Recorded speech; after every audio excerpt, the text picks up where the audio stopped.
There's a special way to get around. It's the only way I've ever found to play above the ground. Zooming along the treetops, zipping way up in the sky. Zigging and zagging, forgive me for bragging, but gee how I love to fly. Zooming along the treetops, zipping way up in the sky. Zip, zip, zoom-a-loom, zig-zag, zig-a-zoom, gee how I love to zip, zip, zoom-a-loom, zig-zag, zig-a-zoom, gee how I love to fly.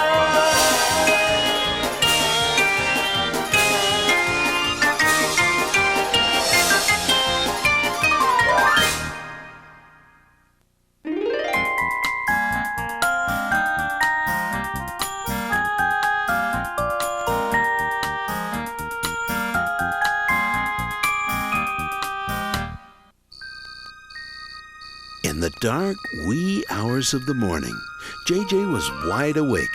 He was too excited to sleep. In only a few hours, at daybreak, the little jet would take his very first flight. All the other planes in the hangar were sound asleep, except for one, Big Jake, the biggest, toughest-looking plane in the fleet. Big Jake opened one huge eye and stared right at JJ. His piercing gaze made the little jet shudder. JJ nervously introduced himself. Hello, my name is JJ. But Big Jake said nothing. He just stared. You know what? Said JJ. Today will be my very first flight. Big Jake looked unimpressed.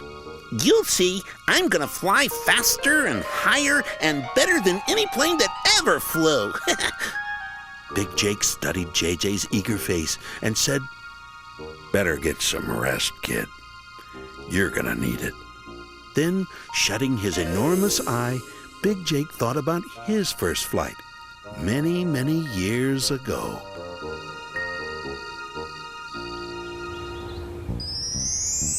The summer sun awoke with a wide orange yawn over Tarrytown Valley. JJ was yawning too. Although he hadn't slept a wink, he was excited and ready to fly. Easy O'Malley, head of the airline, gave JJ a pep talk. Welcome to Easy Airlines, kid. You're gonna do fine, just fine. JJ was so excited he didn't hear a single word. All he could think about was impressing everyone with a dazzling display of flying. All we want is a quick spin around the valley, Easy O'Malley continued. And remember, follow your flight plan. That's rule number 1 around here. Now, if you have any questions, I'll... Vroom, zoom! Before Easy O'Malley could finish, JJ took off as fast as he could. He sped away so fast, it blew the cap off Easy O'Malley's head. Whoa! JJ pointed his nose straight up to the sky. He raced up, up, up through the clouds. Whoa! Hang on there, wait! The surprised pilot yelled. JJ wasn't about to wait. He reached the top of his climb, did a double backward somersault, and then dove straight down. JJ was very pleased with himself. I bet they never saw anything like that before. The little jet sped across Lightning Bug Lake, just barely above the water. When he reached the Tarrytown Dairy, he swooped low across the pasture, startling the grazing cows. Moo! Entering the forest of the Whistling Pines, he rolled onto his back and raced upside down along the treetops. "Hold on," the pilot shouted. "That's not in your flight plan." But JJ didn't care. He was having too much fun. He soared and dipped and looped and spun. He even flew 2 circles around the peak of Big Nose Mountain. That's enough of that, snapped the angry pilot, finally taking control of the little jet. Yes, that is enough, thought JJ, who suddenly felt very, very tired. JJ saw a large crowd gathering as he taxied toward the hangar. He felt quite proud of himself. Surely everyone was impressed with my flying, he thought. But why aren't they cheering? As JJ got closer, he realized something was dreadfully wrong. Uh-oh, I think they're unhappy with me. Easy O'Malley looked sternly at JJ. What you did was very dangerous, he said. I was just trying to make you proud of me, JJ explained. We'll be proud of you when you show us you can follow the rules. JJ thought about rule number 1, always follow your flight plan, and he realized he had made a big mistake. The embarrassed little jet rolled toward the hangar. He was sorry he broke the rules. He looked up, and there was Big Jake wearing an icy scowl. Poor JJ felt all alone. As Big Jake watched JJ, he remembered the reckless days of his youth, and the memories made him smile. JJ looked up and saw that Big Jake's expression had changed. Now he was looking into a kind, loving, sympathetic face. Was that a tear he saw in Big Jake's eye? Hey, kid. Everybody makes mistakes, Big Jake said. That's how you learn what not to do. Let me tell you about the mistakes I made on my first flight.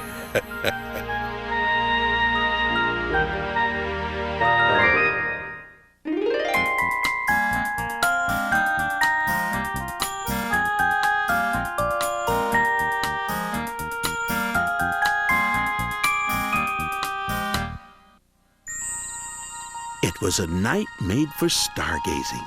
But that's not why all the planes at Easy Airlines were staring at the sky. They were watching and waiting for Savannah, the famous supersonic jet who was returning home to Tarrytown for the first time in many years. They say she's the fastest plane in the world, said Herky.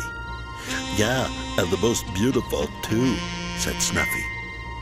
I can remember when she first started out, Old Oscar said. Doesn't seem so long ago.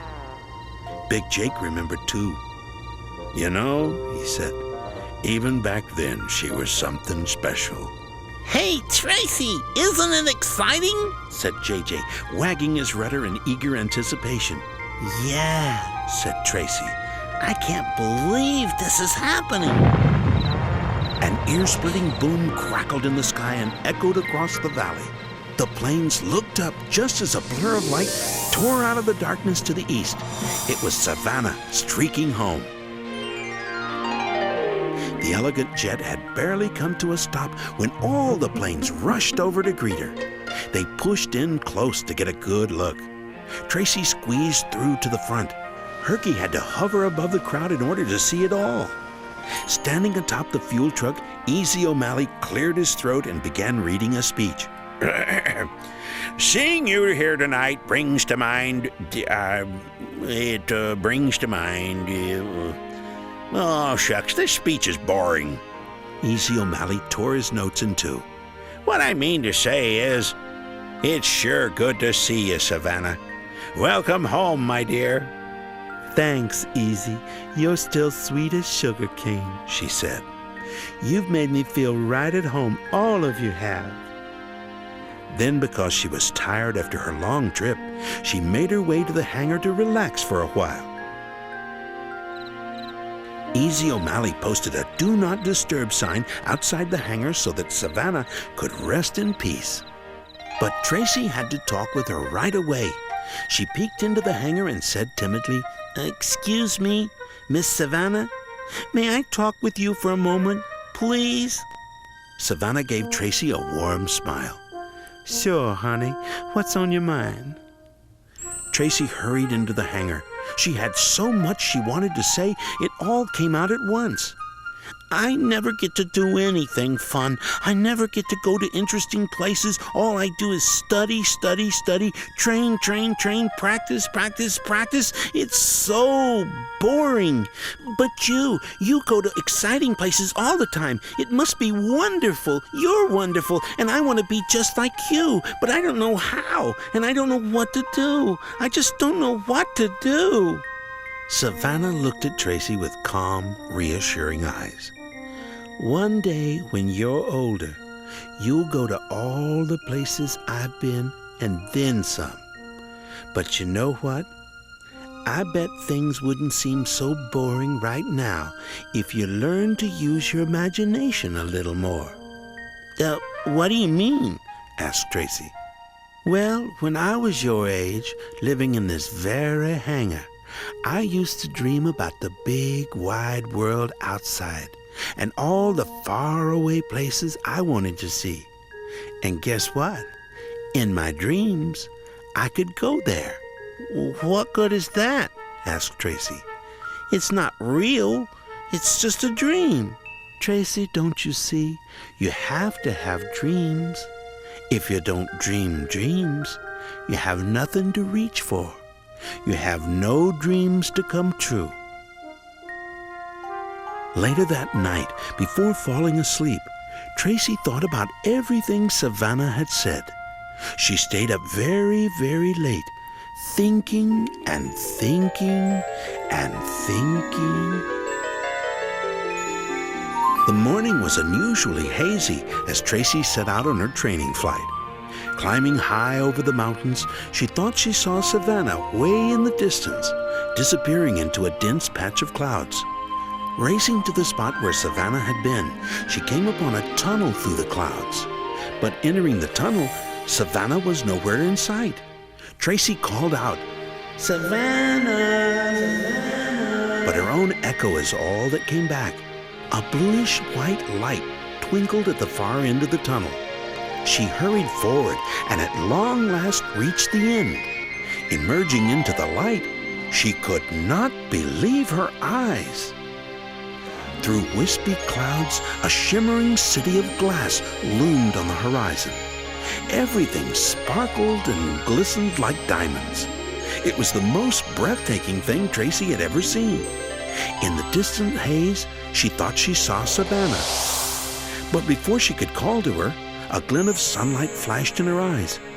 The next thing she knew, she was gliding over a boundless field of golden sunflowers that reached from the ground all the way to the sky.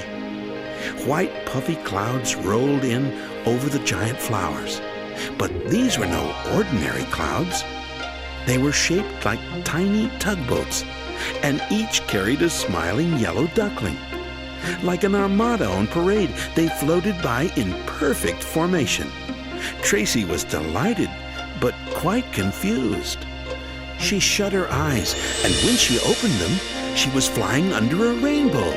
Well, not just a rainbow, but thousands of rainbows, lined up one after the other, forming an immense, endless archway.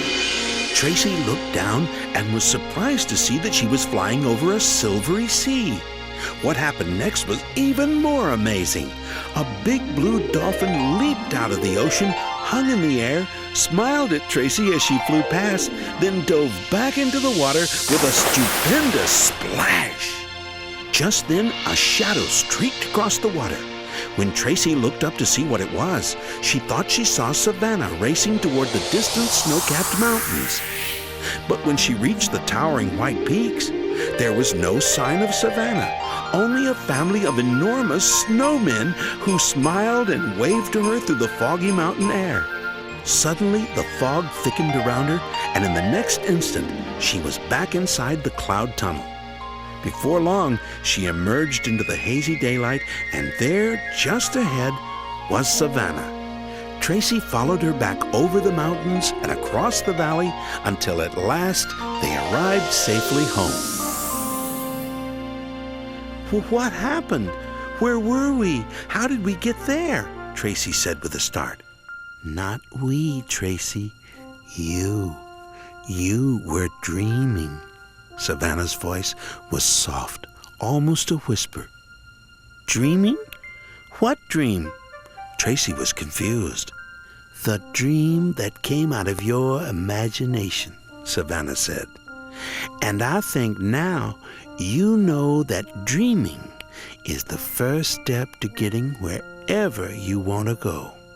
But I can't get there without you. Sure you can, Tracy. You already have. I didn't take you anywhere. I just pointed the way. You mean I went by myself? Tracy's eyes lit up with dawning awareness.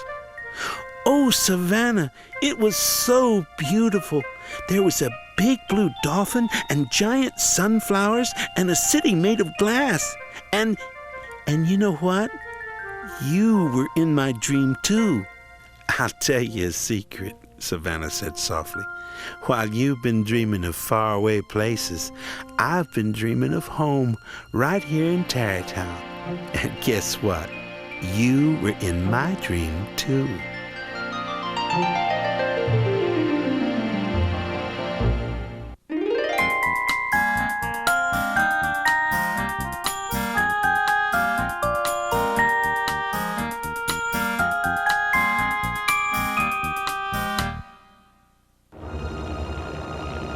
Big Jake had been in the air less than 5 minutes when he heard a strange whirring noise and then felt an unpleasant throbbing in his right wing. A moment later, the pilot gave him the bad news. Better head back, Jake. Don't like the sound of that number 2 engine. Back on the ground, Big Jake was examined by the airline's best mechanic, Brenda Blue. I can have him back in the air in about 2 hours, she told Easy O'Malley. Problem is, Brenda, we don't have 2 hours. Big Jake was running a spare part up to Mountain View. Gotta be there in 45 minutes or our goose is cooked. Brenda Blue saw that the situation was desperate. Easy O'Malley needed a backup for Big Jake right away. There is one plane left, she said, but he's never flown at night. It's JJ. A few minutes later, JJ found himself at the head of the runway amid a flurry of activity. As Brenda Blue checked him over, the little jet was tanked with fuel and the vital spare part was transferred from Big Jake. JJ whispered something, but Big Jake couldn't make it out. What's that you said, JJ?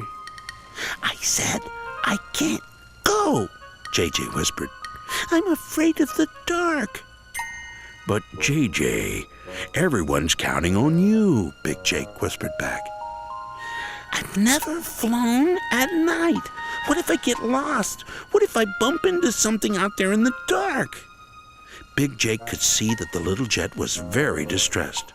JJ, listen to me, he said in a soft, reassuring voice. Before I first flew at night, I felt the same way you feel. But after I did it once, I learned I could do it. And believe me, you can do it too. Do you really think so? I know so. You're a good flyer, JJ, and one day you'll be a great one. I'll tell you what, you make this run, and I'll let you fly a stunt with me at the air show next month. You'll fly a stunt with me? JJ couldn't believe his ears. Do you mean it? Do you really think I'm that good a flyer? You bet I do, said Big Jake, and he meant it too. All clear for takeoff.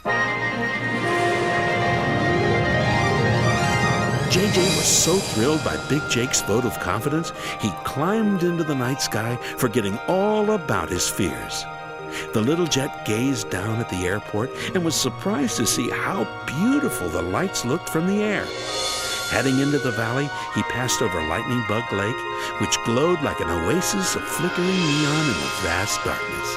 Then he looked up and saw that the sky was filled with millions of stars. He saw twinkling stars and shooting stars, white and blue and silver stars, bigger and brighter and more sparkling than they had ever looked from the ground. Ooh, how pleasant it is to fly at night, he thought. A few miles from Mountain View Airfield, JJ saw something he will never forget. Just above the snow-capped mountain peaks, a silvery crescent moon hung in the sky like an enormous smile. As he began his descent, JJ's smile was almost as big. On the ground in Mountain View, the airfield manager talked to JJ as the spare part was unloaded. Nice work, kid. We appreciate it, the manager said. Better head back straight away. Big fog's rolling in. They say it's going to be thicker than pea soup out there. As JJ returned across the valley, he was once again captivated by the beauty of the night sky. The moon smiled an enchanting smile, and the stars winked and beckoned. He could not resist. Racing up to join the stars, he shouted with joy, I'm JJ, the night bird! And with the grace of a ballet dancer, he soared and sailed and circled and glided in the glittering, glistening, glorious starlight. JJ didn't know how much time had passed when he first noticed the soundless haze that had moved in all around him. Within moments, all of Tarrytown Valley was covered by a dense fog, and it was getting thicker by the second. JJ could no longer see the stars or the moon or the mountains or anything at all except the fog, and he became hopelessly lost. The hour was getting late, the fog was getting worse, and back at Tarrytown Airport, Easy O'Malley, Big Jake, and Herky were very worried about JJ. He should have been home by now. They say he left Mountain View almost 2 hours ago, said Easy O'Malley. Big Jake looked grim. I'd better go find him, he said, gazing out toward the valley. Easy O'Malley wouldn't hear of it. No way I'll let you fly in that soup, Jake. Let's face it, there's nothing we can do till the fog lifts. Oh, yes, there is, shouted Herky. He shot straight up and hovered just long enough to announce, I know just what to do. I know just what to do. Leave it to me, guys. And with that, Herky darted away and disappeared into the fog. Minutes later, Herky hovered just above Lightning Bug Lake. Tens of thousands of brightly flickering lightning bugs reflected in the water. Herky tilted his rotors just so, then revved them as fast as he could. It created a powerful suction, and instantly thousands of lightning bugs were drawn into his cab. As Herky took off in search of JJ, he glowed with the intensity of a powerful laser beam. Trying to find his way out of the fog, JJ had been flying in circles for well over an hour. His fuel tank was almost empty, and he was about to give up hope. Then, way off in the distance, he saw a faint glow through the soupy mist. He didn't know what it was, but he knew his only hope was to reach it as soon as possible. As JJ drew closer to the light, he saw Herky scanning the sky. In the next instant, Herky saw JJ. Flying toward each other in the hazy light, they were identical grins of happy relief. Then, without speaking a word, they turned and headed for home. Later that night, inside the hangar, JJ told Big Jake all about his adventure. So, what did you learn? asked Big Jake. JJ thought for a moment, then said, I learned that the night can be very beautiful, and that I don't have to be afraid of the dark as long as I'm careful. Tonight, though, I wasn't very careful when I didn't come straight home. JJ, you're a very bright little jet, said Big Jake, smiling proudly. JJ smiled proudly, too. Thanks, Big Jake. That's nice of you to say. But you know, I'll never in a million years be as bright as Herky was tonight.